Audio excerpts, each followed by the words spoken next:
Bonjour à tous. Alors ma thématique d'intervention est un peu différente des autres, parce que j'ai choisi comme sujet « Mercenaires, engagez-vous ». Alors désolée pour ces termes un peu barbares, que j'ai pourtant choisis à dessein. En fait, je reviens d'un voyage sur un bateau de guerre pour la Marine nationale, entre Shanghai et Sasebo. J'y ai rencontré des hommes et des femmes, 25 ans de moyenne d'âge, des soldats donc, qui s'engagent. Quand je suis arrivée sur le bateau, ils m'ont dit « Mais t'es qui, toi ?» Donc un peu candidement et naïvement, j'ai répondu « Une jeune entrepreneur engagée ». Ils ont ri et à la fin, ils riaient moins. Ça m'a interpellée, cette question. J'ai réfléchi à la racine de leur engagement. J'ai réfléchi à la racine de mon engagement. Et puis j'ai réfléchi à l'engagement de notre génération. Génération de mercenaires, puisque c'est comme ça qu'on nous appelle dans les entreprises. Génération sans foi ni loi, sans frontières, sans loyauté, ni à l'égard de sa banque, de son opérateur téléphonique, de sa meuf, qu'on tromperait allègrement sur Tinder, de sa boîte, puisqu'on part au bout de 18 mois, en premier job, des urnes, puisque 70% des jeunes de moins de 35 ans n'ont pas voté aux européennes, de la France, qu'on fuirait en masse.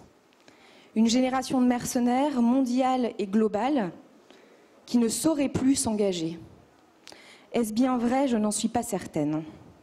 Moi, je pense que notre génération s'engage, je pense qu'elle doit s'engager, je pense que c'est une question de responsabilité, je pense que c'est une formidable opportunité, et je pense même qu'en réalité, dans le contexte qui est le nôtre, on n'a pas vraiment le choix.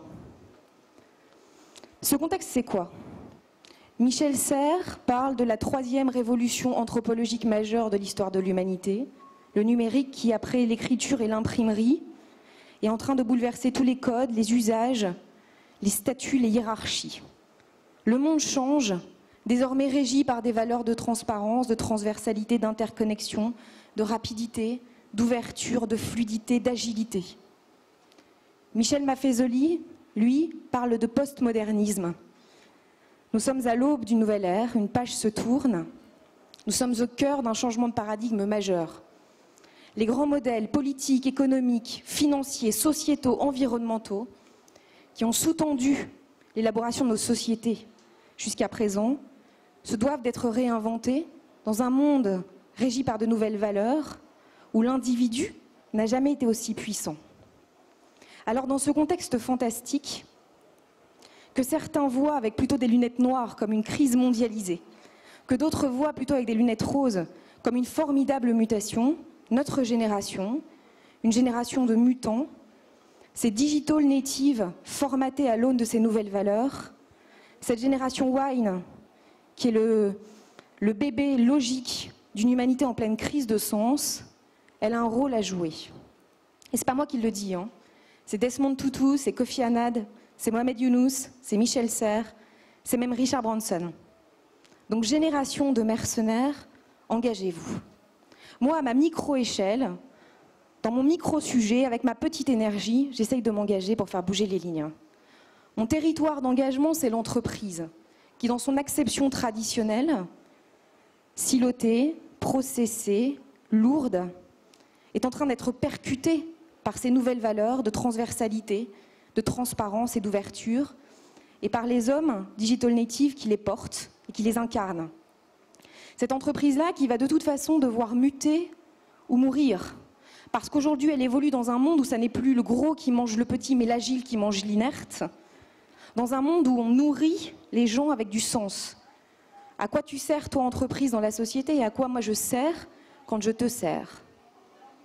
Alors j'ai créé The Boson Project.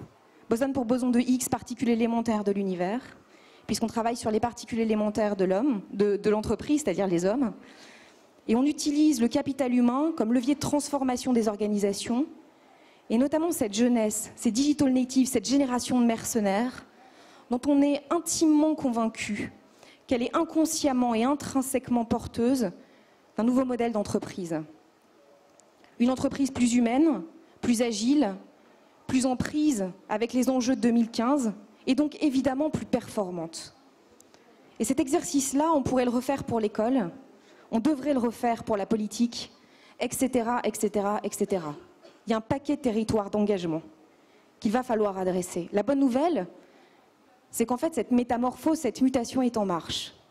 Qu'est-ce que c'est que l'économie collaborative, si ce n'est un modèle alternatif au capitalisme? Donner un sens différent à l'argent. Qu'est-ce que c'est que la Blue Economy, si ce n'est un système énergétique différent? Qui sont les Anonymous, si ce n'est un mouvement éminemment politique et transnational? Le monde change, il mute, il a déjà changé. Certains disent que nous rentrons dans un nouveau siècle des Lumières, parce que partout sur la planète poussent comme des champignons d'engagement. Si je ne crois pas en Dieu, je crois en l'homme et je crois surtout en sa formidable capacité à se transcender et à transformer l'essai, pourvu qu'il s'engage. Alors engagez-vous. Barrez-vous si vous voulez. Indignez-vous si ça vous fait du bien, mais putain, engagez-vous. Michel Serres, dans son livre La Petite Poussette, dit cette phrase: « Je voudrais avoir 18 ans parce que tout est à refaire, tout est à réinventer. » En fait, c'est une histoire de momentum. Aujourd'hui, en cette période de transformation majeure, de changement de paradigme massif, nous avons un rôle à jouer, une responsabilité à prendre, une page à écrire, qui sera importante, qui sera impactante, qui sera déterminante. Engagez-vous parce que c'est important, parce qu'en réalité, le deal est simple. Soit on est spectateur de sa vie, et donc on sera tributaire des choix que d'autres auront faits pour nous. Que ces choix soient bons ou mauvais. Et rappelez-vous que les 50 prochaines années, ce sont les nôtres. Soit on est acteur de sa destinée, on est acteur de son épopée, et on va dessiner ensemble un destin collectif pour cette génération de mercenaires en cette période charnière de l'histoire. It's up to you. Merci.